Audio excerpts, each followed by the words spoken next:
ईश्वर किसी के किस्मत में तुम दुख मत देना।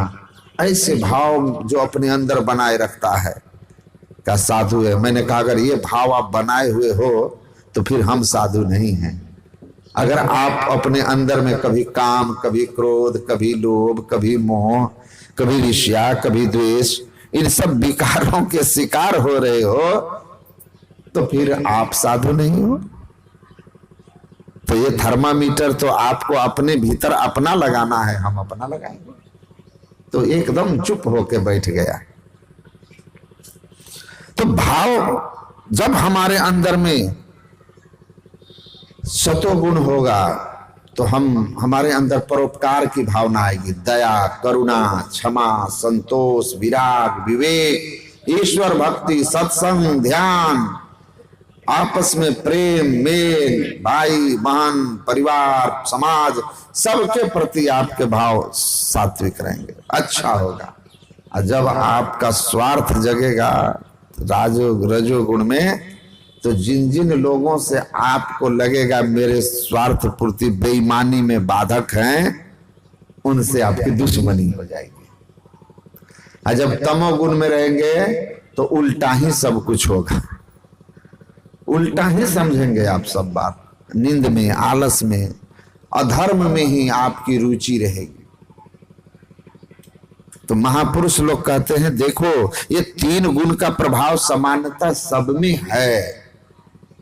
तो कभी सतोगुण बढ़ जाता है तो हम बड़ा खुश प्रसन्न रहते हैं, भीतर प्रसन्नता रहती है, शांति रहती है, सबसे मिलते जुलते हैं, हंसते बोलते हैं। रजोगुण बढ़ गया तो हम संसार की चीजों को कैसे ले लें, केवल बाहरी संसार संग्रह करना है, स्वार्थ में हम डूब जाते हैं। फिर रिश्ते नाते नहीं, स्वार्थ प्रमुख हो जाता है, त्याग खत्म हो गया। सतोगुण में त्याग है, रजोगुण में स्वार्थ है, तमोगुण में तो समझिए कि मूढ़ता है, मूढ़ता है। और ऐसे लोग के लिए तुलसीदास जी महाराज ने कहा है, ते नर नरक रूप जीवत जग, भव भंग जन पद विमुख अभागी, नहीं सतसंग भजन नहीं हरि को, श्रवण न राम कथा अनुरागी, सुत वित दार भवन ममता निशी, सोवत अति कबहून मति जागी, सुकर स्वान श्रृंगार सरिस जन, जनमत जगत जननी दुख लागी। तुलसीदास जी महाराज कहते हैं कि ऐसे लोग ईश्वर भक्ति से विमुख होते हैं और ये चलते फिरते नरक रूप हैं, क्योंकि ये स्वयं में दुख हैं। ये अपने तो दुखी रहेंगे ही रहेंगे, इनके संग में रहोगे तुम भी दुखी हो जाओगे। इसीलिए कहा तो जो मन हरि विमुखन को संग, और जिनके संग कुमति उपजत है परत भजन में भंग। ऐसे हरि विमुख लोग, कुमति वाले, जब रजोगुण तमोगुण बढ़ा हुआ है, कुमति है, कुमति उल्टी बुद्धि, इनका संग छोड़िए। ये नरक हैं, दुख रूप हैं चलते फिरते, और आपको भी दुख में डालेंगे। ये तो सुकर सियार श्रृंगाल सरिसजन, ये तो सुअर श्रृंगाल इन सब के समान हैं। इस धरती पर आए हैं अपनी माता को दुख देने के लिए, परमात्मा पद के विमुख हैं, संसार के अनुमुख हैं, अनुरागी हैं। ये माता को दुख देने आए हैं। देखिए माता को दुख दिया ना धृतराष्ट्र, दुर्योधन, दिया कि नहीं दिया? 100 भाई को मरवा दिया, अपने भी मर गया। माता गंधारी को कितना कष्ट हुआ, 100 पुत्र उनके मारे चले गए। माता को दुख देने के लिए आए, सबको दुख देने के लिए आए हैं, क्योंकि ये हैं ही दुख रूप, ये स्वयं में दुख स्वरूप हैं, इसलिए इनके संग में दुखी होगा। तुलसीदास कहते हैं ये परमात्मा विमुख राजसी तामसी गुणों में रहने वाले, ये संसारासक्त, ये मूढ़, ये नरक रूप हैं। आप इनके संग से बचो, ये आपको दुख देंगे, ये दुख का कारण बनेंगे। कुल का संहार, सबका संहार करवा दिया। देखिए, द्रौपदी ने अच्छा नहीं किया, मजाक किया कि अंधे का पुत्र अंधा, मजाक की, कटु मजाक की। द्रौपदी ने अच्छा नहीं किया, इसमें दो मत नहीं है। लेकिन इतना भी बहुत बड़ी बात नहीं थी कि इसके लिए द्रौपदी को भरी सभा में नंगा किया जाए। इतनी भी बड़ी बात नहीं थी। अधिक से अधिक आप हम जैसे लोग क्या करेंगे कि आपको ऐसा नहीं बोलना चाहिए, आप मुझे कुछ कह दीजिए, मेरे पिता को नहीं कह सकते हैं, वो आपके जेठ हैं, वो आपके ससुर हैं। या उनकी शिकायत हम उनके पतियों से कर सकते थे, उनकी सास माता कुंती से कर सकते थे कि देखिए उन्होंने मेरा अपमान किया है। उसको माफी मंगवाया जा सकता था कि ऐसा क्यों कहा, ससुर को नहीं कहना चाहिए, ये काफी थी। इससे ज्यादा उनको सजा नहीं दी जा सकती थी। लेकिन इतनी सी बात को ऐसा कस के पकड़ लिया कि युधिष्ठिर को जब पता चला कि इसने उसके साथ ऐसा मजाक किया है, तो द्रौपदी कहती है कि मैं उसको बोली, बाद में मुझे एहसास हुआ कि हमसे भूल हो गई, बहुत पश्चाताप की मुझे अपनी गलती का एहसास हुआ। तो युधिष्ठिर जी महाराज ने कहा कि सुनो, अवश्य ही आपने जो कहा वो कटु था और उसके लिए आपको अफसोस हुआ, ये भी अच्छी बात है। पश्चाताप हो रहा है, ये भी अच्छी बात है। लेकिन दुर्योधन उनमें से नहीं है जो आपके क्षमा मांगने से, आपके पश्चाताप करने से, आपको अफसोस होने से माफ कर देगा। दुर्योधन उस प्रवृत्ति का है जो अपना दूसरे के साथ क्या अन्याय किया उसको याद नहीं रखता है, दूसरों को क्या क्षति पहुंचाई उसको वो स्मरण नहीं रखता, लेकिन मेरे साथ कौन क्या किया है वो उसको वो कभी नहीं भूलता और बदले की फिराक में रहता है। आपका यह छोटा मजाक हस्तिनापुर को महंगा पड़ेगा, कुरुकुल को कहा था, कुरुकुल को महंगा पड़ेगा, अपने वंश को महंगा पड़ेगा। क्योंकि मैं जानता हूं दुर्योधन को, वह कभी भूलेगा नहीं और छोटी बात को बड़ी से बड़ी बना करके सामने लाएगा। और देखिए, इस बात के लिए उसको कहा, इसको नंगा करो, सबके सामने नंगा करो। कितना दुष्ट है। तो इसमें कहते ना कि द्रौपदी की एक बात महाभारत करवा दिया। अरे भाई, द्रौपदी की एक बात महाभारत नहीं करवा दिया, दुर्योधन का बढ़ा हुआ राजसी तामसी प्रवृत्ति महाभारत करवाया, उसका अहंकार महाभारत करवाया है। यह था, अगर दुर्योधन सात्विक भाव का होता तो ऐसे मजाक को भी वह कहता कि छोड़ो, मैं कौन सा अंधा हूं, मैं कौन अंधा हूं, मेरे पिता अंधे हैं, उसको नहीं कहना चाहिए, उसने कहा है तो ईश्वर उसको उसके कर्म का दंड देंगे। अब मैं अंधा नहीं हूं, किसी के कहने से अंधा मैं नहीं हो जाऊंगा। अपनी ओर निहार तुझे क्या परी परारी, घर में मुंह से चोर और पर खिजे अनारी, अपनी करनी सांस और सब झूठ कहानी, अरे हमारे पलटू धोए सीता भी हाथ जात है बहता पानी। कहता कि छोड़ो, उसकी वही बुद्धि थी, कहा वो जाने ईश्वर उसके कर्मों का दंड देंगे। चोर चमार चंडाल कहे, को कहे हरि भक्त है भाई, कोई कहे ये तो नारी रुभानो, कोई कहे माया रतियाई, निंदा करे तसे निंद कराइए, अस्तुति को न मनावन जाई, जो हम हैं हरि जानत हैं, अब रंग दिवस उनके गुण गाई। अरे हम क्या है, ईश्वर जानते हैं, उसके कहने से क्या हो जाएगा। सात्विक भाव का आदमी ऐसा कभी नहीं कर सकता है कि किसी से इतना बड़ा बदला ले ले। ये है कुमति राजसी तामसी प्रवृत्ति, जिसमें अहंकार प्रबल हो गया। जितना ये गुण आप में बढ़े रहेंगे उतना आपका अहंकार बढ़ा रहेगा, उतनी छोटी बात आपको बड़ी चोट पहुंचाएगा और उसके बदले में आप बड़ा से बड़ा कदम उठाएंगे, जिसका परिणाम होगा कि खुद का संहार होगा, खुद का संहार होगा। और खुद का संहार कर लिया उस दुष्ट ने, उस मूढ़ ने, 100 भाइयों को मरवा कर अपनी माता को दुख दिया। भाव विंजन पद विमुखा भागी, जन्मत जगत जननी दुख लागी। अपनी मां को कष्ट देने के लिए आया। उनका कितना गांधारी को कष्ट हुआ। 100 पुत्र आंखों के सामने मारे गए, उजड़ गई बेचारी के कोख पूरा। तो कहते हैं रावण को विभीषण की कुमति आ जाती है, प्रभाव कभी कभी हो जाता है। अच्छे लोग भी किसी बात को लेकर कभी क्रोधित हो जाते हैं, लेकिन उसको भूलिए, उसको सुधार कर लीजिए।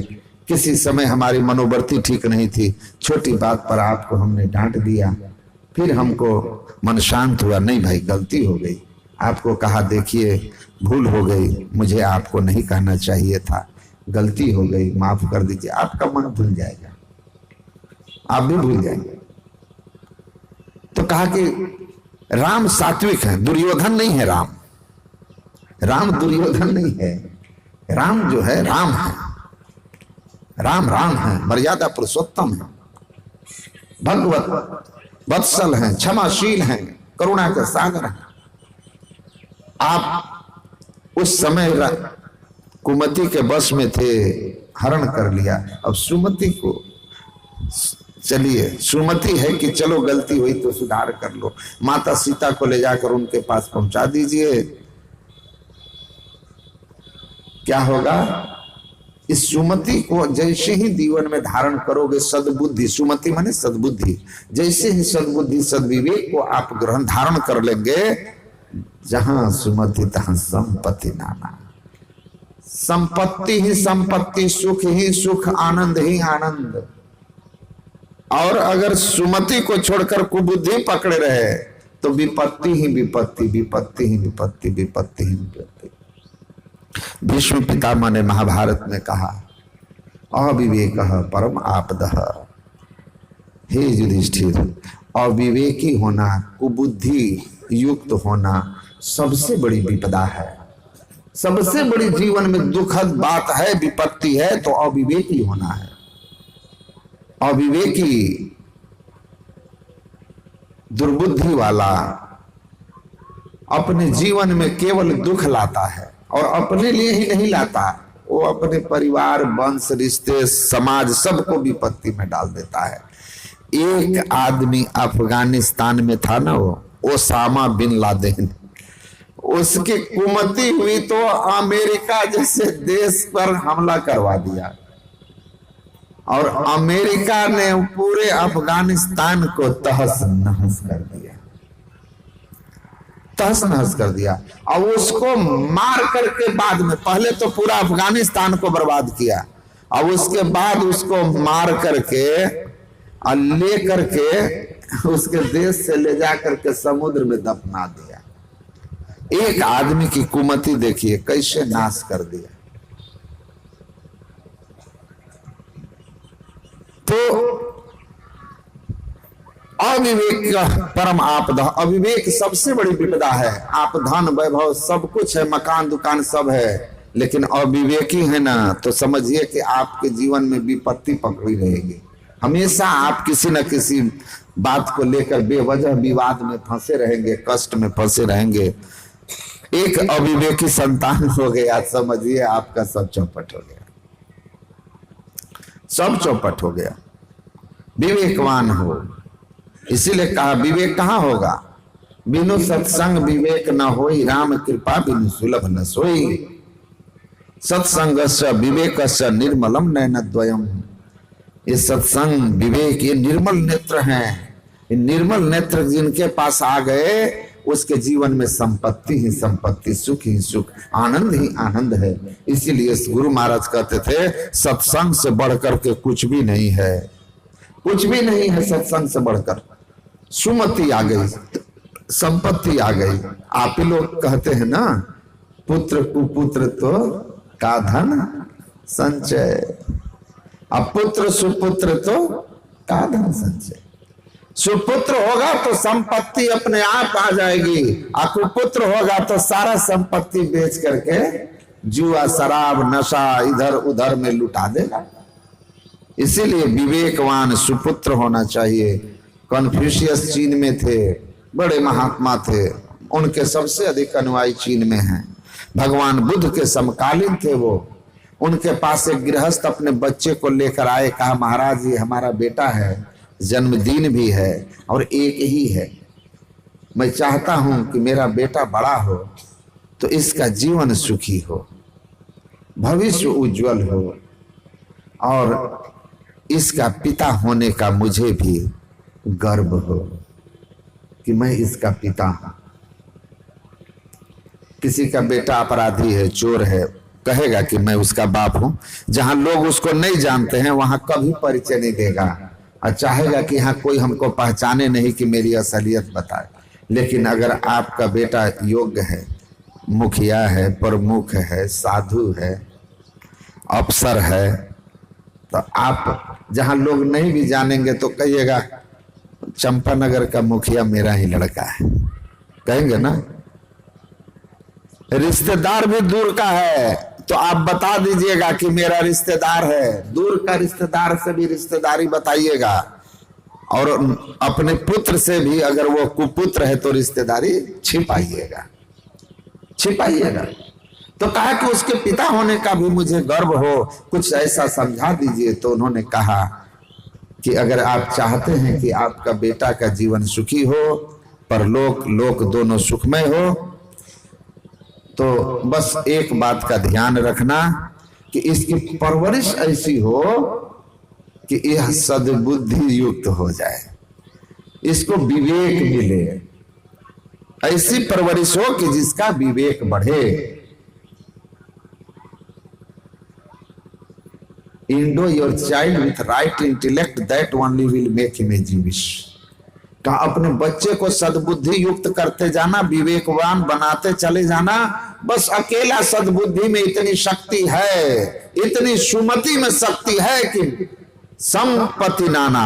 जीवन में एक पिता अपने पुत्र से जितना कुछ चाहता है कि मेरा बेटा सुखी हो, मेरा बेटा सम्मानित हो, मेरा बेटा यशस्वी हो, और ऐसे पुत्र का पिता होना मेरे लिए गौरव और सम्मान की बात हो, ये सब कुछ अकेला एक विवेकवान, संपत्तिवान, एक सुमति वाला, सुबुद्धि वाला पुत्र से प्राप्त किया जा सकता है।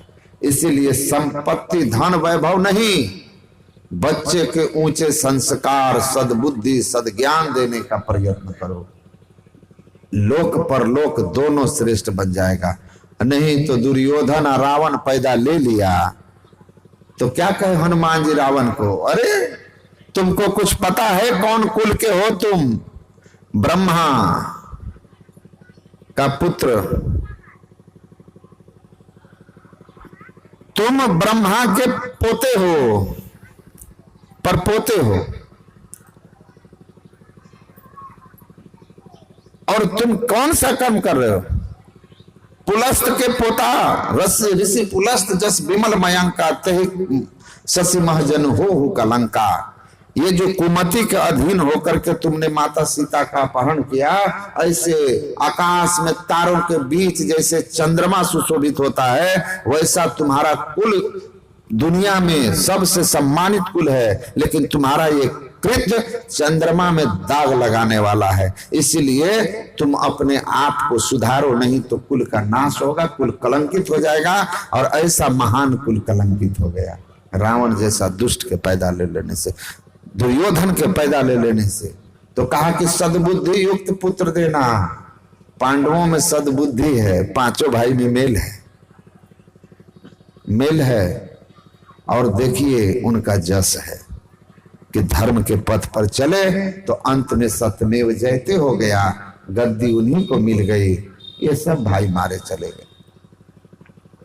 तो सद्बुद्धि, सतोगुण, विवेक, ये सुख का आधार है। जो पिता ये अपने बच्चे को देने से चूक गया, समझिए वो पिता सब कुछ दे करके भी अपने बच्चे के लिए भविष्य अच्छा नहीं कर सका। इसीलिए पहले स्वयं विवेकी बनिए और फिर उनको विवेक दीजिए। और ये विवेक किसी दुकान में नहीं मिलता है। कबीर साहब ने कहा, चल सदगुरु के हाट, ज्ञान बुद्धि लाइए, कर साहब से हेत परम पद पाइए। ये किसी दुकान में नहीं मिलता। ये तो संत सदगुरु के हाट सत्संग में मिलता है, यहां मिलेगा। गुरु नानक देव कहते हैं सत्संग महरिद्धि बुद्धि। सत्संग करोगे रिद्धि सिद्धि बुद्धि ज्ञान पंच मिले तब मुक्त ध्यान। सत्संग करोगे तो रिद्धि संसार की सुख सुविधा, सद्बुद्धि सद्ज्ञान और ध्यान मिलेगा जिससे मोक्ष की प्राप्ति हो जाएगी, आवागमन का चक्र का नाश हो जाएगा। ये सब कुछ अकेले सत्संग से मिलेगा। तभी गोस्वामी जी ने कहा मति की रति गति भूति भलाई, जब जही जतन जहां जही पाई, सो जानब सत्संग प्रभाव लोक हो वेदना आनु पाऊ। सत्संग में सद्बुद्धि मिलेगी, जस कृति मिलेगी आपको, मरणोपरांत सदगति मिलेगी, संसार में सुख मिलेगा, ऐश्वर्य की प्राप्ति होगी और आप भलपन, आपके अंदर में सारा सद्गुण आ जाएगा, भले इंसान के रूप में आपकी पहचान हो जाएगी दुनिया में।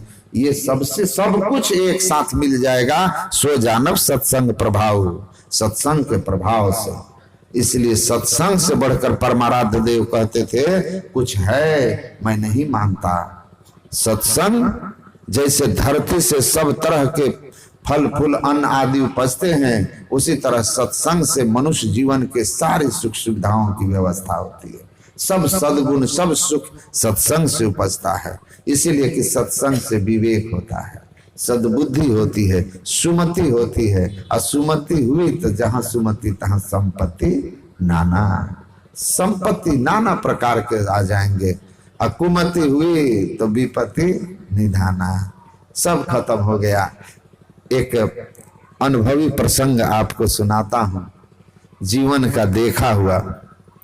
एक भाई सर्विस करता था, एक भाई पशुपालन, यादव परिवार, एक भाई सर्विस, एक भाई पशुपालन, भैंस वगैरह चरा रहा, एक गायों को चरा रहा, एक भाई खेती करता था।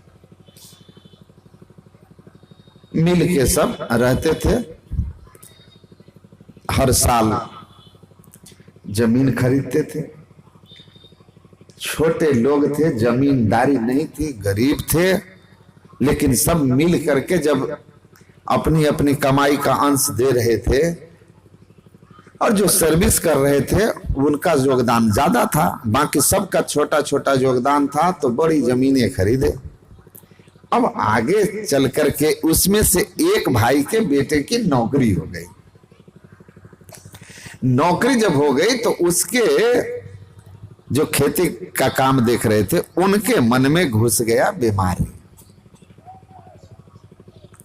उनको लगा कि अब हम खेती कर ही रहे हैं, बेटा कमा रहा है, तो हम आगे सबके साथ रहेंगे, खरीदेंगे तो सब बांटेंगे।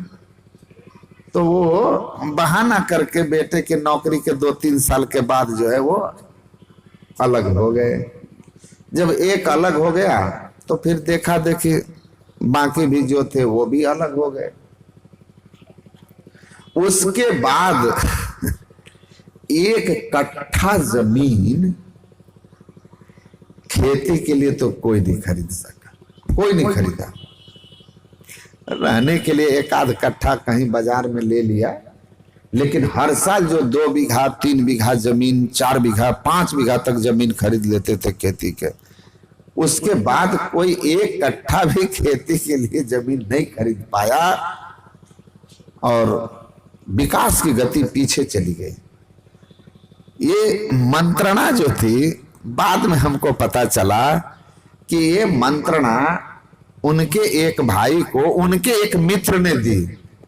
अरे सब मिलके खरीदेगा लोग, फिर तो तुमको कितना मिलेगा?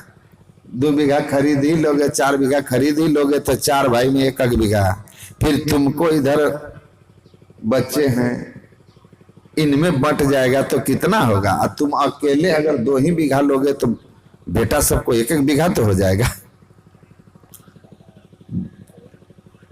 उसको ऐसा मंत्रणा दिया, मंथरा की मंत्रणा थी। सचिव वैद्य गुरु 3 जो प्रिय बोले बयास। मंथरा ने मंत्रणा दी कैकेयी को। मंथरा की मंत्रणा याद रखिएगा, सुमति की जगह कुमति हो गई। कैकेयी को कहा कि आप राम बन गए राजा तो कौशल्या हो जाएगी राजमाता, फिर आपका वैल्यू क्या रह जाएगा? राजमाता आप बनिए, भारत को बनाइए राजा। कौशल्या बोली कि भागती है कि नहीं यहां से? कहा कि वाह वाह वाह, आपके भले के लिए कह रहे हैं तो बुरा लग रहा है। अरे को नृप होई हमें कहानी।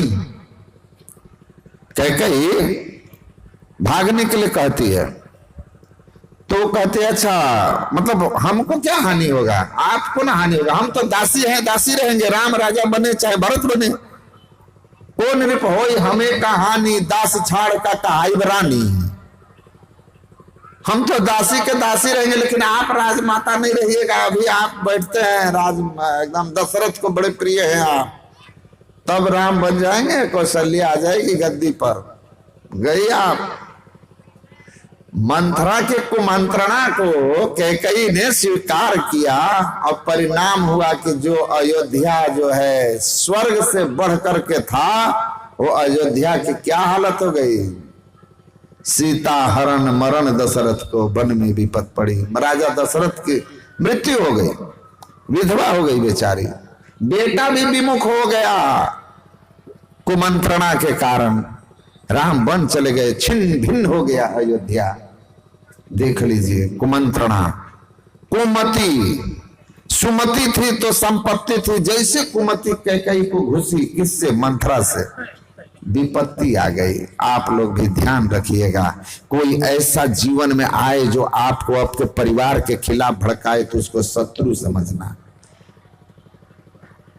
शत्रु समझना। आपके माता पिता से बड़ा हितैषी आपका कौन है? आपका भाई अपना नहीं होगा तो गांव वाला अपना हो जाएगा।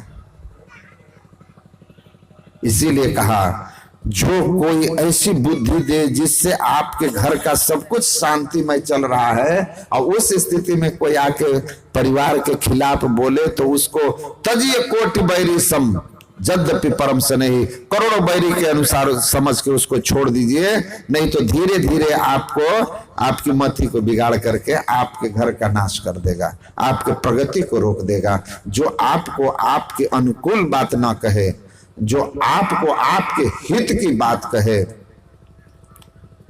उसका संग कीजिए, सत्संग कीजिए। ज्ञान बढ़े गुणवान के संगत, गुणवान लोगों का संग कीजिए, संत महात्मा का संग कीजिए। ये बिना स्वार्थ के हेतु रहित जगजुग उपकारी, बिना स्वार्थ के जीव के हित की बात कहने वाले संत महापुरुष होते हैं।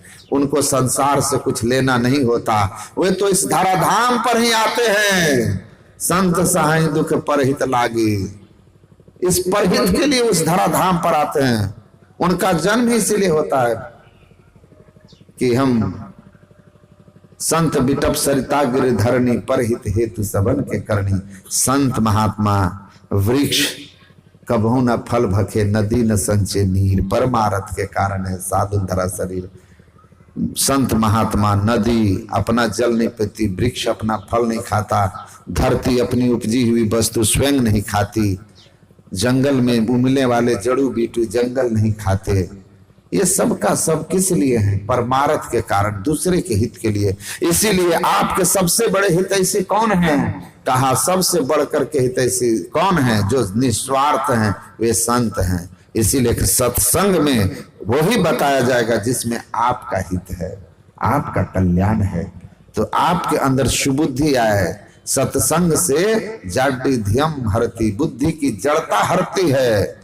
बुद्धि की जड़ता हटा करके विवेकश्च, आपके अंदर विवेक सद्बुद्धि भर दिया जाता है। और उसके बाद तो आपके कर्म अपने आप दिव्य हो जाते हैं। सद्बुद्धि आते हैं, कर्म सद धर्ममय हो जाता है, दिव्य कर्म हो जाता है।